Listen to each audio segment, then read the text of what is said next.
औज़ुबिल्लाहि मिनश्शैतानिर्रजीम बिस्मिल्लाहिर्रहमानिर्रहीम। अस्सलाम वालेकुम वरहमतुल्लाहि वबरकातुहू।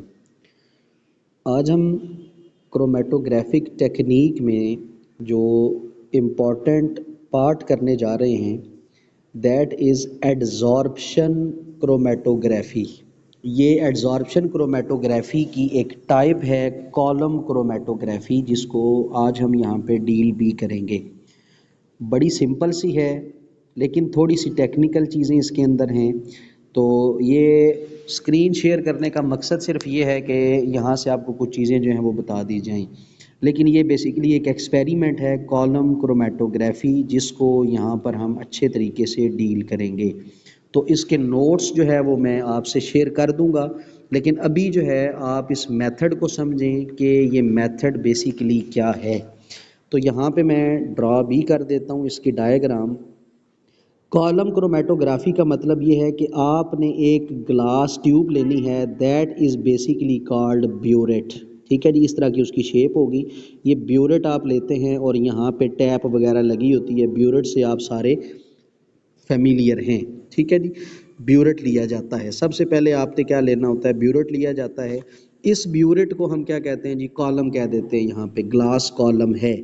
तो अब आपने इस ग्लास कॉलम की फिलिंग करनी होती है। अब थोड़ा सा ध्यान दीजिएगा, बिल्कुल आपने इस चीज़ को समझना है कॉलम क्रोमेटोग्राफी क्यों की जाती है। जब आपके पास सब्सटेंसेस ग्राम्स में प्रेजेंट हों और किसी और मेथड से, प्योरीफिकेशन मेथड से उनको प्योरीफाई ना किया जा सकता हो, तो हम कॉलम क्रोमेटोग्राफी का सहारा लेते हैं। Again, I am repeating, column chromatography is a purification technique, but there are many purification technique like distillation। ठीक है, ये आप कर चुके हैं। डिस्टिलेशन आपने नाम सुना हुआ है, अगर नहीं भी किया। क्रिस्टलाइजेशन ये हम जानते हैं। उसके अलावा हम जो है वो लेते हैं जी बेंजोइक एसिड के जो क्रिस्टल हम बनाते हैं, या यूँ समझ लें नेफ्थालीन का हम करते हैं प्रैक्टिकल, सब्लिमेशन हम करते हैं। These are the purification technique.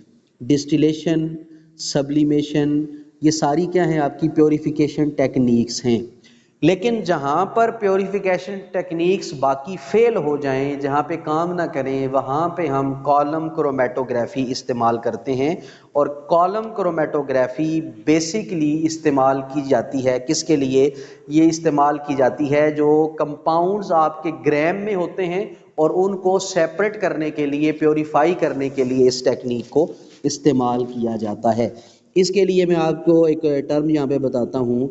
मसलन हम एक लेते हैं TLC। ठीक है, TLC it is also a type of adsorption chromatography. ये भी एडजॉर्प्शन क्रोमेटोग्राफी है। और अभी हम जो पढ़ने जा रहे हैं that is called column chromatography, ये भी एडजॉर्प्शन क्रोमेटोग्राफी है। जब ये दोनों एडजॉर्प्शन क्रोमेटोग्राफी हैं, चीज़ें फिजिकली जो हैं कांटेक्ट करती हैं किसी भी चीज़ के साथ, स्टेशनरी फेज के साथ फिजिकली कांटेक्ट होता है, उसे कहा जाता है एडजॉर्ब हो जाना। फिजिकली कांटेक्ट को हम क्या कहते हैं? एडजॉर्ब होना। तो यहाँ पे एडजॉर्प्शन दोनों करते हैं, फिर दोनों में फ़र्क क्या है? TLC कब की जाती है और कॉलम कब की जाती है? TLC कब की जाती है? TLC उस वक्त की जाती है जब आपके सैंपल मिलीग्राम्स में प्रेजेंट हों, उस वक्त TLC की जाती है। ठीक है, जब आपके सैंपल्स जो हैं वो मिलीग्राम्स में हों, उस वक्त TLC की जाती है। और जब सैंपल्स आपके ग्राम्स के अंदर हों, तो उस वक्त कॉलम क्रोमेटोग्राफी की जाती है। जब बाकी प्योरीफिकेशन टेक्निक्स आपकी फेल हो जाएं, तो उसके बाद फिर हम इन क्रोमेटोग्राफिक टेक्निक्स को डील करते हैं। ठीक हो गया जी। अब आपने क्या लिया, कॉलम क्रोमेटोग्राफी आप यूज़ कर रहे हैं। आपने ये भी पढ़ लिया कि प्योरीफिकेशन टेक्निक है। अब हमने क्या करना है, चीज़ों को प्योरीफाई करना है, सेपरेट करना है। What is the theme, what is the phenomena, और किस मेथड के ज़रिए हम इसको जो है वो सॉल्व करते हैं। पहले आप इसका जो है वो ये चक्कर थोड़ा सा पढ़ लें कि इसके अंदर हम क्या कर सकते हैं। पढ़ना क्या है, मैं आपको चीज़ें जो है वो बता देता हूँ। बेसिकली क्रोमेटोग्राफी, ये जो कॉलम क्रोमेटोग्राफी है, ये क्या चीज़ है? Basically it is use to separate a single chemical compound from a mixture. किसी मिक्सचर से एक कंपाउंड को सेपरेट किया जाता है, और वो जो कंपाउंड बना हुआ है, जिस कंपाउंड को आप सेपरेट करना चाह रहे हैं, वो किसी मिक्सचर के अंदर है, और मिक्सचर आपका लिक्विड फॉर्म में जो है वो लिया जाता है बाज़ औक़ात, और बाज़ औक़ात सॉलिड भी डाल दिया जाता है। ये हम आगे टेक्निक में देखेंगे भी। तो कॉलम क्रोमेटोग्राफी क्या है? It is use to separate a single chemical compound from a mixture dissolve in the fluid. अब ये होता क्या है, जिसकी एडजॉर्प्शन जो है वो ज़्यादा होती है, उसी के मुताबिक वो सेपरेट आउट होना शुरू करता है। तो ये basically it separates compound based on the differential adsorption.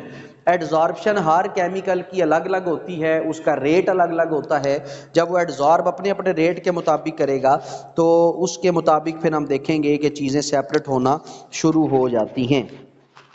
अब हमने क्या करना है, अब हमने एक कॉटन लेना है, रुई लेनी है, और रुई आपने इस तरह इसके अंदर यहाँ पे डाल दी।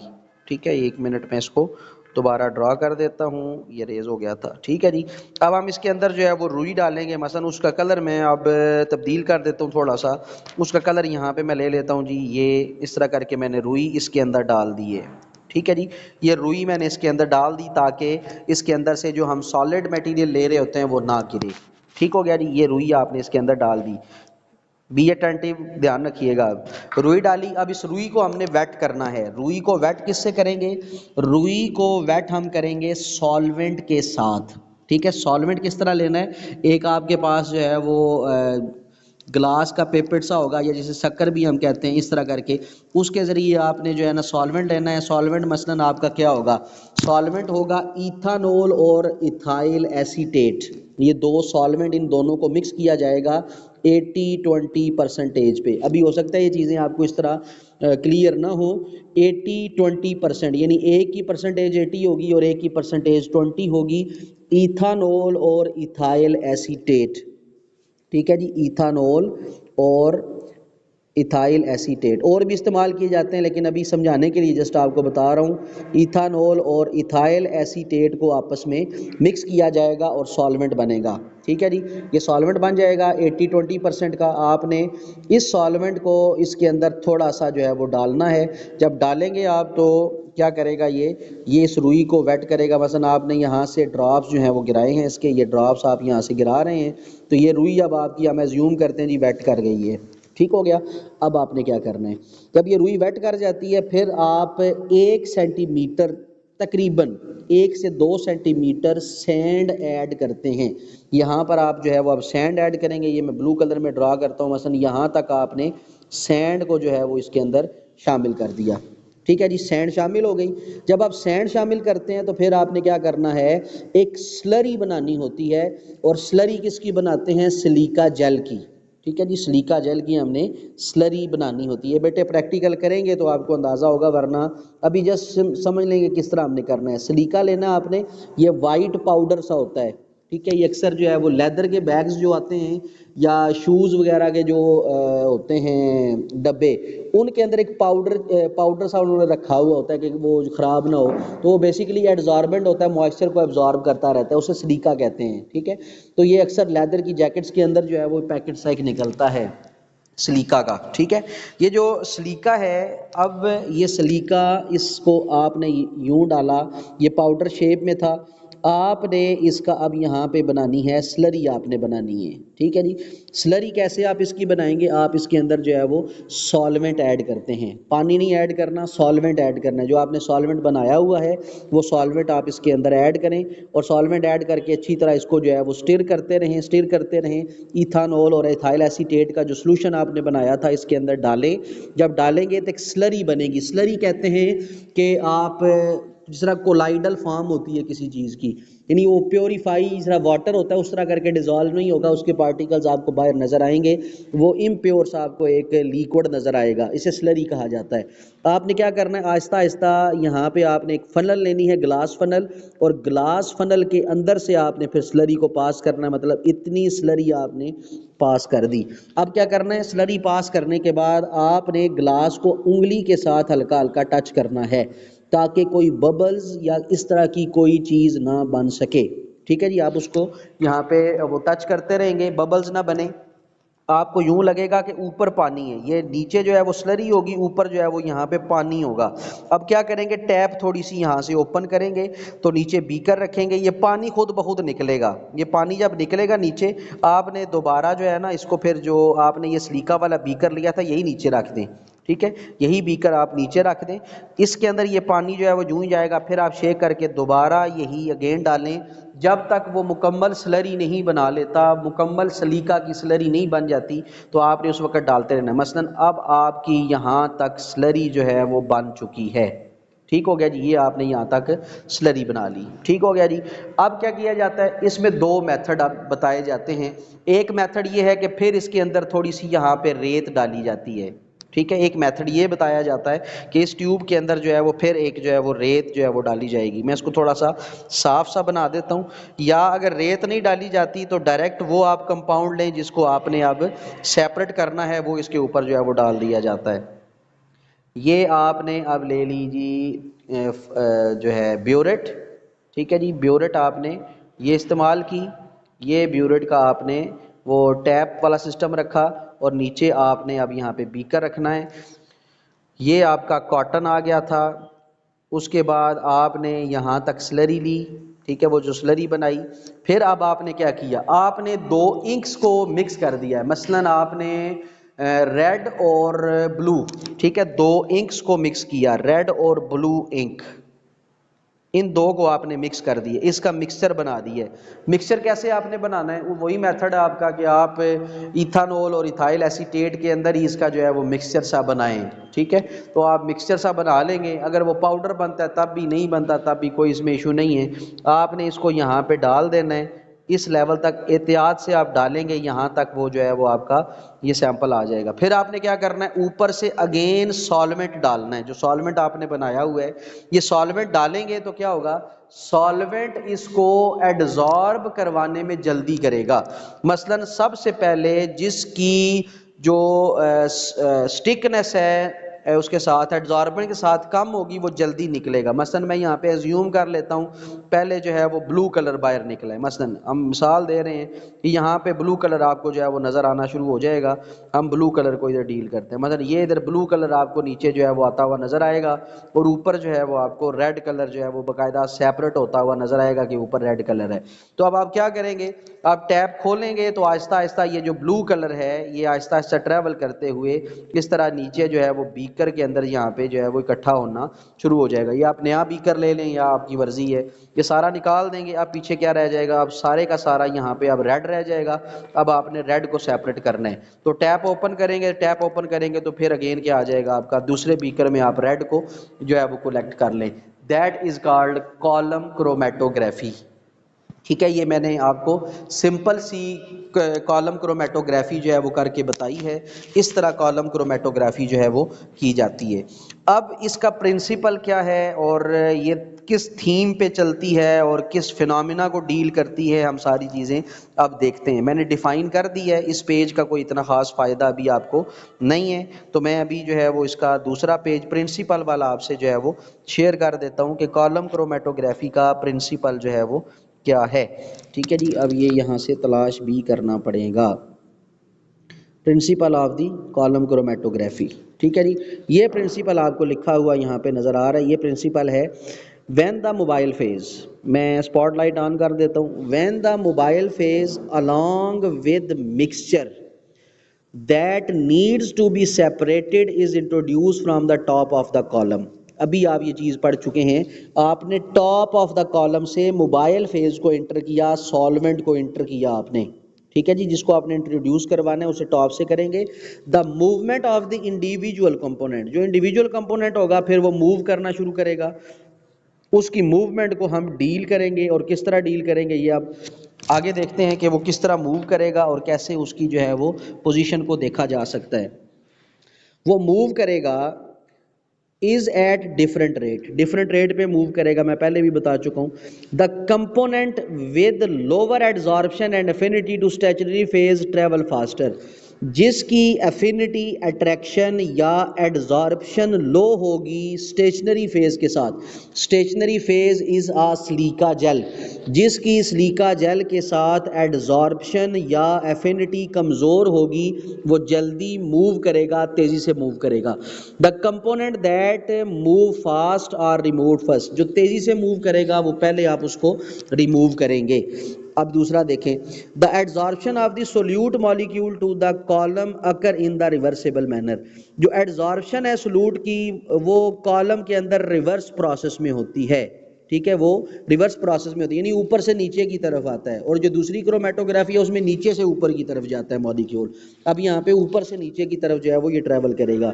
उसके बाद तीसरा पॉइंट इसका, ये प्रिंसिपल का पॉइंट है, the rate of the movement of the component expressed as this value R F is equal to D, यानी distance travelled by the solute. D by solute का मतलब है distance travelled by the solute divided by distance travelled by the solvent. ये solvent ने जो distance travel किया है, और आर एफ को हम कहते हैं रिटार्डेशन फैक्टर। इसको हम बाद में डील करेंगे जब हम इसका मुकम्मल जाएंगे कैलकुलेशंस की तरफ, ठीक है, फिर हम इसको डील करते हैं कि ये क्या चीज़ होती है और किस तरह हम इसको लेके जा सकते हैं। अब हम जो है वो यहाँ पे कुछ चीज़ें देख लेते हैं मज़ीद अगली, कि किस तरह हम इनको लेके चल सकते हैं। अब आइए जी डायग्राम की बारी। अब डायग्राम पे ज़रा गौर करें, ये डायग्राम आपके सामने। अब आपने क्या किया, ये स्टेशनरी फेज़ आपने लिया, जिस तरह मैंने आपको पहले भी बताया था और स्क्रीन पे मैंने परफॉर्म करके भी बताया। ये सारा आपका स्टेशनरी फेज़ है जो आपको यहाँ पे नज़र आ रहा है, ठीक है। स्टेशनरी फेज़ में क्या क्या था, कॉटन आपने डाला हुआ था, उसके बाद आपने रेत डाली हुई थी, फिर उसके ऊपर आपने सिलिका डाला हुआ था, सिलिका की स्लरी बनाई हुई थी आपने। ये सारी क्या कहलाती है, स्टेशनरी फेज़ कहलाता है। ये सिलिका की जो स्लरी है, ये that is called stationary phase. और ये जो सैंपल आपने डाला है, ये रेड कलर में मैंने यहाँ पे शो किया है, ये सैंपल आपका पड़ा हुआ है जो कि मिक्सचर है। और इस सैंपल से अब जो है वो सेपरेशन जो है वो शुरू हो जाती है, ठीक है। अब अगली डायग्राम दूसरी में देखें, ये जो आपको ब्लू कलर में नजर आ रहा है दैट इज द सॉल्वेंट। ये मैं ऊपर से सॉल्वेंट डाल रहा हूँ, जितना सॉल्वेंट ज्यादा डालूंगा उतनी सेपरेशन ज्यादा होगी। अब क्या होगा, अब ये नीचे देखें कि सैंपल सेपरेट होना शुरू हो गया है। एक ब्लू इंक और एक रेड इंक, आपकी दो इंक्स जो है वो सेपरेट होना शुरू हो गई हैं। तीसरी डायग्राम में चेक करें, सैंपल आप ऐड करते जा रहे हैं तो क्या हो रहा है, जिसकी स्ट्रॉन्गर इंटरेक्शन थी वो आपका ऊपर रहा, और जिसकी वीकर इंटरेक्शन थी वो नीचे आ गया, और वो जल्दी रिमूव होगा, वो पहले रिमूव होगा। ये इसकी बन जाएंगी डायग्राम्स। इस तरह हम जो है वो इसको डील करते हैं और इस तरह इसको जो है वो किया जाएगा। तो ये आपका हो जाएगा प्रिंसिपल, और इसके साथ आपने कर ली हैं डायग्राम्स। अब हम आगे जाते हैं जी डिटेल के साथ इसके प्रोसीजर की तरफ। प्रोसीजर में क्या क्या चीज़ें आ सकती हैं, और हम प्रोसीजर में स्टेशनरी फेज़, मोबाइल फेज़ को कैसे डील करेंगे। अब ये आपका जी प्रोसीजर आ गया। प्रोसीजर पे गौर करें। प्रोसीजर में आप ये देखते हैं कि अगर आपने प्रोसीजर करना है तो सबसे पहले आपको मोबाइल फ़ेज़ और स्टेशनरी फ़ेज़ के बारे में मालूम होना चाहिए कि मोबाइल फ़ेज़ कैसा है और स्टेशनरी फ़ेज़ कैसा है। अगर मोबाइल फ़ेज़ पे हम गौर करें तो मोबाइल फ़ेज़ बेसिकली जो है ये सॉल्वेंट से बनता है, और सॉल्वेंट आपको बता चुका हूँ इथानॉल और इथाइल एसीटेट होते हैं, और ये मुख्तलिफ फंक्शन परफॉर्म करता है। मसलन पहला उसका फंक्शन क्या है, ये सॉल्वेंट के तौर पे एक्ट करता है, यानी कॉलम के अंदर आप इसको इंट्रोड्यूस करवाएंगे। दूसरा इसका काम ये होता है, ये डेवलपिंग एजेंट के तौर पे काम करता है। डेवलपिंग एजेंट का मतलब होता है ये अंदर बैंड्स बनाएगा, सेपरेशन का काम करवाएगा। जिस तरह मैं बार बार आपको बता रहा हूँ, मैं सॉल्वेंट ऐड कर रहा हूँ, सेपरेशन बढ़ती जा रही है, सॉल्वेंट ऐड कर रहा हूँ, सेपरेशन बढ़ती जा रही है, मतलब ये नीचे बैंड्स बनाएगा। जिस तरह डायग्राम आपने देखी, इस तरह के बैंड्स आपको नजर आएंगे। मोबाइल फेज का तीसरा काम क्या है, it act as a eluting agent. Eluting agent का मतलब होता है कि ये ऐसा एक एजेंट है जो कंपोनेंट्स को यहां से रिमूव करवाता है, जो सेपरेट हो जाते हैं कंपोनेंट उनको रिमूव करवाता है। तो आपको मैंने क्या बताया था, मोबाइल फेज डालते जाएं, चीजें सेपरेट होती जाएंगी, नीचे से टैप खोलते जाएं, वो मॉलिक्यूल आपका निकलता चला जाएगा। तो that is called eluting agent. ये मोबाइल फेज इल्यूटिंग एजेंट के तौर पे भी काम करता है। और फोर्थ इसका जो है, ये कौन कौन से होता है, इथानॉल हो सकता है, एसीटोन हो सकती है, वाटर हो सकता है, एसिटिक एसिड हो सकता है, पीरिडीन हो सकती है। These are the solvents that are used as a mobile phase. लेकिन हम कंडीशन देखेंगे कि हम यूज क्या कर रहे हैं, हमने कौन से केमिकल्स को सेपरेट करना है, उसके मुताबिक फिर मोबाइल फेज डिसाइड किया जाता है, ये वाला रखना है या कौन से वाला इस्तेमाल करना है। स्टेशनरी फेज बेसिकली क्या है, अब स्टेशनरी फेज पे आ जाएं। Stationary phase it is solid material which should have good adsorption property. ये वो मटेरियल होना चाहिए जिसकी एडजॉर्प्शन अच्छी होनी चाहिए और ये जो नीचे कंडीशंस दी गई हैं उनको मीट भी कर रहा हो। मसलन पहली कंडीशन क्या है कि एक तो शेप उसकी यूनिफॉर्म हो और उसकी जो साइज हो उसके पार्टिकल्स का वो 60 to 20 माइक्रो इन डायामीटर हो। तो ये इसमें एक कंडीशन है। जिस तरह सिलिका हम लेते हैं, सिलिका का जो साइज है वो इसके दरमियान में है। दूसरा, ये स्टेबल होना चाहिए, इनर्ट होना चाहिए, ये किसी आने वाले केमिकल्स के साथ रिएक्शन ना करे। और तीसरा क्या है, ये कलरलेस होता है, इनएक्सपेंसिव होगा, सस्ता भी होगा और आसानी से मिल भी जाएगा। इस तरह का आप स्टेशनरी फेज इस्तेमाल करें। और ये मोबाइल फेज को फ्री मूव करवाने की इजाज़त दे, फ्री मूव करने की इजाज़त दे, आपने ऐसा स्टेशनरी फेज इस्तेमाल करना है। ये तो आपका आ जाएगा जी प्रोसीजर में कुछ पोर्शन, और प्रोसीजर जब हम डिटेल में जाएंगे तो उसके साथ हम लिखेंगे जी अब हम एक्सपेरिमेंट की तरफ जा रहे हैं। एक्सपेरिमेंट मैं आपको नहीं अभी बता रहा क्योंकि मैं इसको करवा चुका हूँ एक्सपेरिमेंट को। अब मैं डायरेक्ट आपका जो है वो आ रहा हूँ जी इसकी एप्लीकेशंस की तरफ। प्रोसीजर मैंने आपको बता दिया, एक्सपेरिमेंट मैंने आपको समझा दिया है, वो मैं आपको शेयर कर दूंगा नोट्स, आप वहाँ से उसको जो है वो नोट डाउन कर लीजिएगा। अगर किसी ने बुक से करना है हक नवाज़ भट्टी साहब वाली या सनाउल्लाह साहब वाली, वो आपकी मर्ज़ी है, बहुत लेंथी है, वहाँ पे बहुत मुश्किल चीज़ें लिखी हुई हैं, मैंने उसको समराइज़ करके इन नोट्स के अंदर जो है वो कर दिया है। तो आपको थीम इसका पता होना चाहिए इंशाल्लाह, बाकी आप खुद जो है वो लिख लेंगे इस हवाले से। एप्लीकेशन इसकी क्या क्या हैं, अगर हम एप्लीकेशन की बात करें तो एप्लीकेशन बेसिकली ये जो एक्टिव इंग्रेडिएंट्स हैं उनको आइसोलेट करता है। जो इंग्रेडिएंट्स मसलन आपने कोई दवाई ली है, फार्मास्यूटिकल के अंदर इसका जो है वो इस्तेमाल होता है केमिकल कॉलम क्रोमेटोग्राफी का, आपने केमिकल सेपरेट करने आप इस टेक्निक को इस्तेमाल करेंगे। उसके अलावा आप मिक्सचर के अंदर जो कंपाउंड्स हैं उनको सेपरेट करने के लिए इस्तेमाल करते हैं। आप ड्रग को एस्टिमेट करना चाहते हैं, ड्रग के अंदर क्या क्या है, दवाई के अंदर क्या क्या है, आप इसको इस्तेमाल करते हैं। इम्प्योरिटीज़ को दूर करने के लिए इसको इस्तेमाल करते हैं। और बायोलॉजिकल जो फ्लूइड हम इस्तेमाल करते हैं, जो भी फ्लूइड बायोलॉजिकल है उसके अंदर पोटाशियम, कैल्शियम, व्हाट्सएवर जो भी बायोलॉजिकल कंपोनेंट्स हैं जिन्हें मेटाबोलाइट्स कहा जाता है, जो बॉडी के अंदर तब्दीली लेके आते हैं, जो मेटाबोलाइट्स हैं वो मेटाबोलाइट्स जो है वो उनको सेपरेट करने के लिए भी हम इस्तेमाल करते हैं। तो ये बेसिकली एक आपका कंक्लूजन है, that is called column chromatography. तो मैंने बड़े सिंपल से तरीके से ये समझाया है। इसमें अगर आपको मज़ीद मालूमात हासिल करनी हो तो आप बुक को रीड आउट करें, ठीक है, ये मैं आपको लाजमी सजेस्ट करूँगा, बुक को लाजमी रीड आउट करें। अगर कोई कॉन्सेप्ट आपको नया मिलता है तो फिर आप सबसे शेयर भी करें उसको, ठीक है, मेरे से भी शेयर करें, बाकियों से भी शेयर करें। तो बाकी ये जितने भी पेजेस हैं मैं आपको जो है वो भेज देता हूँ ताकि आप इसको आसानी के साथ लिख भी सकें और इसको याद कर सकें।